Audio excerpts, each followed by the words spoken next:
সোমবার বেলা 12:10 রাজধানীর সায়েদাবাদে ফুটপাত দিয়ে দৌড়াচ্ছেন এক ব্যক্তি। কিছু দূর গিয়ে অটোরিকশায় উঠে পালিয়ে যায় সে। তাকে ধরতে পেছনে ছুটতে দেখা যায় মাদকদ্রব্য নিয়ন্ত্রণ অধিদপ্তর ডিএনসির কর্মকর্তাদেরও।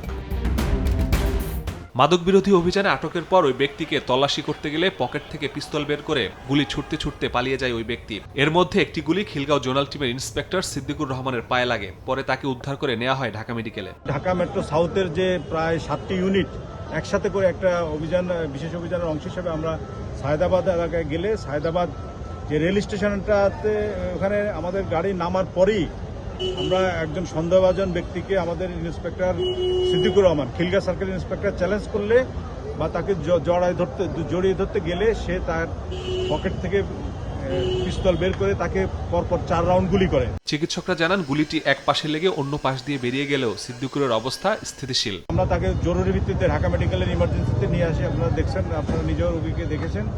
তো মোটামুটি এখন তার অবস্থা স্টেবল আছে। আমরা এক্সরে করেছি, এক্সরেতে তার হাড়ের বা কোনো কিছু হয় নাই, জাস্ট দুইটা হাড়ের মধ্যে একটা হাড়ে জাস্ট একটু টাচ লেগেছে। বর্তমানে রোগীর অবস্থা স্টেবল আছে, ড্রেসিং চলছে এবং ডাক্তাররা বলছে যে আল্লাহ দিলে তেমন কোনো মেজর নেই, মানে মেজর কোনো থ্রেট নেই। পুলিশ বলছে জড়িতদের ধরতে কাজ চলছে। উদ্ধার হয়েছে অস্ত্রটি। যারা পালিয়ে গেছে ওদের পরিচয়টা এখন আমরা শনাক্ত করতে পারি নাই। চেষ্টা অব্যাহত আছে, নিয়মিত আইনগত ব্যবস্থা নেওয়া। গুলি বর্ষণকারীকে তালিকাভুক্ত মাদক কারবারি মাসুম বলে ধারণা ডিএনসির। মাসুদুর রহমান, সময় সংবাদ, ঢাকা।